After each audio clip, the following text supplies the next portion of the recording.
আসসালামু আলাইকুম। কেমন আছেন সবাই? আশা করি ভালো আছেন। আলহামদুলিল্লাহ আমিও ভালো আছি। তো আপনাদের মাঝে তো বিয়ের অনেকগুলো ভিডিও শেয়ার করলাম, এটা হলো লাস্ট ভিডিও এবং বলছিলাম যে বিয়েতে কি হয়েছিল একটা অঘটন সেটাই শেয়ার করব। আজকে আমার হাজব্যান্ডের সাফওয়ানের কাকারা 3 জন এবং তার বাবা, আজকে তারা যে 4 ভাইয়ের ফুল পেজ এবং ছবি আপনাদের সাথে শেয়ার করলাম। এরকম হয়তো আর কখনো দেখানো হয়নি, তাই বিয়ে উপলক্ষে দেখানো হলো। তো এখন ওই সাইডে দেখতে পাচ্ছেন শেরওয়ানি পরা, তারই আজকে বিয়ে শেষ। উনি ছোট, তাই আজকে তার বিয়ের জন্য বলছে যে সবাই একসাথে দাঁড়াও, একটা স্মৃতি হিসেবে থাকবে। সত্যি বিয়েটা একটা স্মৃতির মতোই থেকে গেল। তো তারা বিয়ে পড়াইতে চলে গেল। একদিনই এক রাত, যে রাত্রে বিয়ে ওই রাত্রে গায়ে হলুদের জন্য একটু ঝামেলা হয়ে গেছিল। একটু তাড়াহুড়া, সবার চলে যাবে শহরে, ছুটি শেষ এইসব। এদিকে আমরা তো কোণে সাজে এখন আমরা চললাম স্টেজে ঘটলো একটা অঘটন, যা কল্পনাও করি নেই। যে আমরা যারা এখানে আছি, ননদেরা সবাই মিলেই অনেক আনন্দ, বুক ভরা একটা আশা নিয়ে আমরা যাচ্ছি স্টেজে। এখনও ওই সেটা মনে পড়লে কীরকম জানি একটা লাগে, কি করে বোঝাবো। এই যে আমরা সবাই যাচ্ছি, তো কারণটা হলো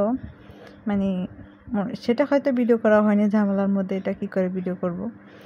একটা ফাটি স্প্রে, এটা তো সবাই জানেন যে বিয়েতে বা যে কোনো অনুষ্ঠানে এটা একটা আনন্দ। ওই ফাটি স্প্রে নিয়ে বাচ্চাদের মাঝে কারাকারি হয়েছে। একজন নাকি আরেকজন কাছ থেকে নিছে, আমার ছেলের কাছ থেকে নাকি আরেকজন নিছে, ওনার কাছ থেকে আমার ছেলে আনছে, এই আর কি। এটা তো আমরা আর জানি না। তো এটা নিয়ে অন্য একজন হে মেয়ে পক্ষ থেকেই উনি গ্যাঞ্জাম বাজিয়ে দিচ্ছে, সেই লেভেলের গ্যাঞ্জাম যা বলার বাহিরে। সব পণ রয়ে গেছে আমাদের মধ্যে আর তাদের মধ্যে। এক পর্যায়ে ওদিকে গায়ে হলুদের খানা ফিনা পাকাইতেছে, বিরিয়ানি করতেছে, সব বরবাদ। এরকম একটা অপমানজনক ঘটনা যে এত লোকের সামনে, বাড়ি ভরা, আশেপাশে হাজারো মানুষের সামনে, কি বলবো আর। অঘটনটা এরকম হয়েছে যা এখনো বলার মতন। ওই যে বললাম বিয়েটা একটা স্মৃতি হয়ে থাকবো, সত্যি একটা স্মৃতির মতোই, যা কোনোদিন ভোলাও যাবে না যতদিন বেঁচে আছি।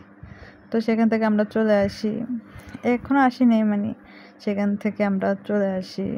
আর বিয়েতে যাওয়া হয়নি আমাদের কারো, তারাই সারছে, তাদের আত্মীয় স্বজন ছিল।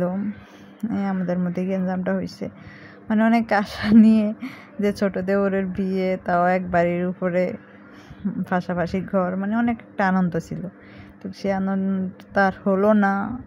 জানি না এটা কি কারো ষড়যন্ত্র ছিল নাকি হঠাৎ করেই হয়ে গেছে, সেটা একমাত্র আল্লাহ পাক জানে। যাক, সেটার বিচার আল্লাহ করব। পরে আমরা চলে আসি স্টেজ থেকে বা অনুষ্ঠান থেকে, আমরা চলে আসি রাত্রের বেলায়, আর যাওয়া হয় না।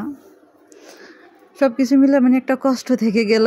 এখানে সব কিছু নিজ হাতে সাজালাম, নিজ হাতে ডেকোরেশন করলাম, এই যে ফলের সব কিছু সাজালাম, ডালা নিজ হাতে ভরে সাজালাম। বাট সব শেষে একটা শূন্য, কি বলবো, এক বুক হতাশা নিয়ে পর ঘরে ফিরতে হলো। তো আপনাদের মাঝে অনুরোধ, কেউ বিয়ের মাঝে এরকম একটা অঘটন ঘটাবেন না। সবারই একটা আশা থাকে বা একটা স্বপ্ন থাকে, যা হওয়ার বিয়ের পরে করবেন।